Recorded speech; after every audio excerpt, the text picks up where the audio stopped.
Dok, tolong dok, ini perut saya ini udah mules-mules, habis itu saya udah mondar-mandir ke toilet lebih dari 7 kali nih dok.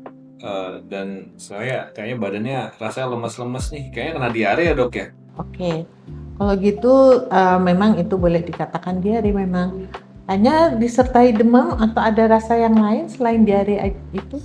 Saya rasanya sih agak meriang aja ya dok. Nah, itu bisa macam-macam penyebabnya. Ya bisa dari bakteri, virus, atau makanan yang tidak tepat. Itu bisa menyebabkan diare. Diare sendiri itu bisa ada pencetus-pencetusnya. Salah satunya kerja usus yang tidak baik.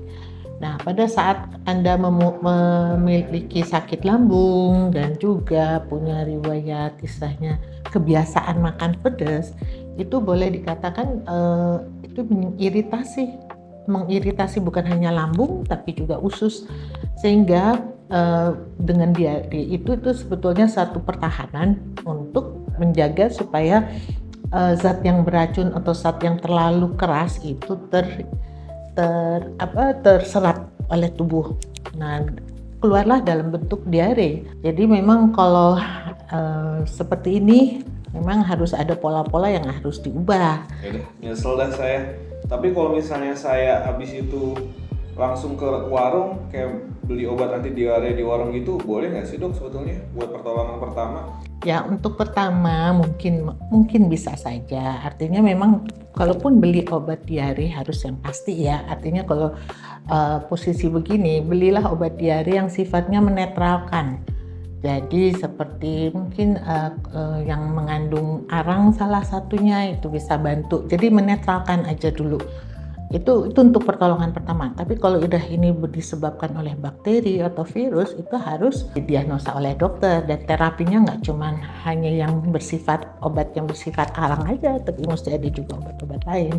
Oh gitu dok.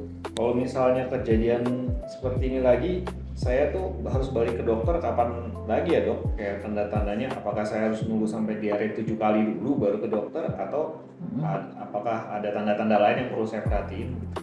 Nah, memang kalau sudah sampai diare 7 kali itu udah cukup banyak ya.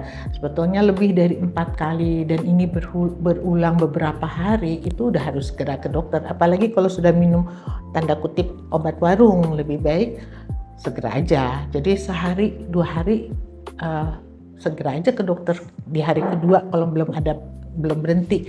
Karena pada saat itu ada resiko terjadi dehidrasi tanpa kita ketahui. Oh gitu dok. Oke deh, kalau gitu saya akan fokus ke hidrasi dulu kali ya. Saya akan minum banyak dan kurangin makan-makan pedas kali ya dok ya. Betul sekali. Jadi nanti nggak cuman mengatur pola makan, tapi cairan yang harus digantikan juga adalah cairan yang sama dengan cairan tubuh, yaitu cairan yang mengandung mineral. Jadi seperti Oralit atau jenis-jenis minuman lain yang mengandung mineral. Oke, terima kasih ya dok. Sama-sama, yang cepat sehat dan supaya bisa cepat aktivitas seperti biasa.